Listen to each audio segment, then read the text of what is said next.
The story of Joseph in Egypt, taken from Genesis chapter 36 to 45. The young son of Jacob from his beloved wife was his favorite. The older brothers envied Joseph, and when he, out of simplicity, told about his dream, in which 11 sheaves and 11 stars worshipped him, his brothers hated him. One day they were herding flocks, and when they saw him coming, they decided to kill him. But Ruben, the eldest of them, persuaded them not to kill their 17-year-old brother, but to throw him into a pit. So they did. Joseph's clothes were doused with the blood of a goat and sent to his father, as if Joseph had been torn to pieces by animals. Soon a caravan of merchants passed by, and Judas offered to sell Joseph to them for 20 pieces of silver. The merchants bought him and resold him in Egypt to the great chief Potiphar. The young man Joseph earned Potiphar's trust and was appointed housekeeper. But Potiphar's wife became infatuated with him and tried to take possession of him. Joseph ran away, but his clothes remained in her hands, and she began to scream as if he had wanted to rape her. Potiphar believed her and imprisoned Joseph. Once in prison, there were 2 dignitaries who had prophetic dreams. Joseph interpreted them as follows: 1 dignitary will be pardoned and reinstated in office with Pharaoh, and the other will be executed. And it all came true. After a while, the Pharaoh also had strange dreams.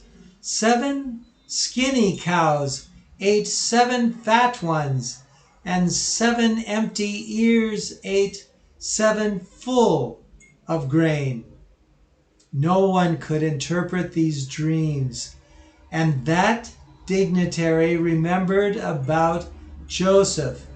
Joseph was brought to Pharaoh, and he explained the dreams as follows: the next 7 years will be fruitful, and the next 7 will be lean. It is necessary to make reserves in the first 7 years to have enough for the lean years. Pharaoh was delighted with Joseph, and saying, "We will find a wiser man with the Spirit of God," and he appointed him governor of Egypt, calling him Pharaoh, the Savior of the world. So, at the age of 30, Joseph suddenly became the most powerful man of his time. The Pharaoh gave him the daughter of a noble priest as wife.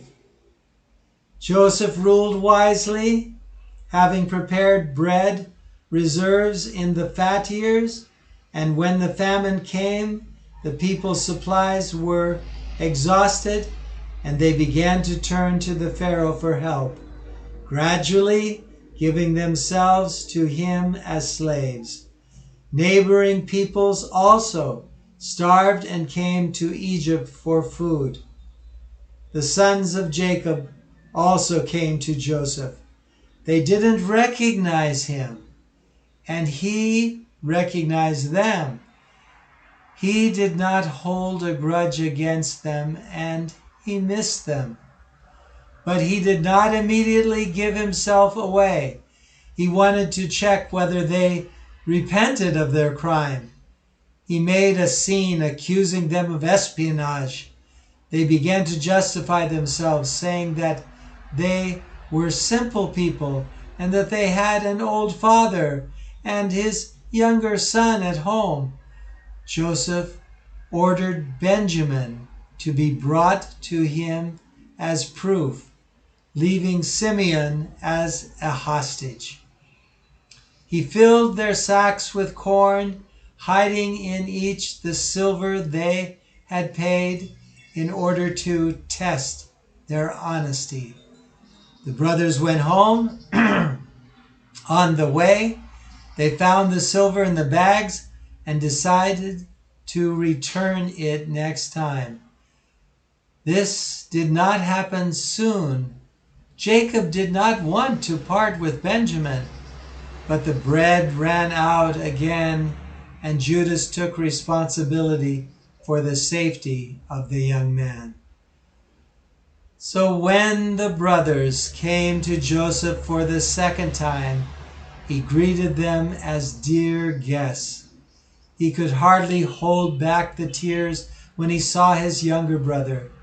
The next day, he ordered their bags to be filled again and his expensive cup to be put in Benjamin's bag.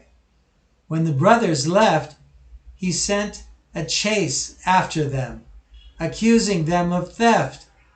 They found with the cup Benjamin, and he was arrested. The other brothers began to ask Joseph to let Benjamin go, offering themselves in return. Finally, Judas made a touching speech, and Joseph could no longer hide his feelings. After making sure that his brothers really became worthy people, he opened up to them. He asked them to stay in Egypt, to transfer their families and their father here. Pharaoh gave them land and chariots to move to. Joseph was a prototype of Jesus Christ, who suffered innocently because of the envy of the children of Israel. But these sufferings turned out to be savings. The name Sonthom Phanek, Savior of the world, given to Joseph speaks for itself. It is also symbolic that it was Judas who offered to sell Joseph. Although Judas repented, he was ready to give himself into slavery to save his brother. So ends Class 13A. Thank you for joining us.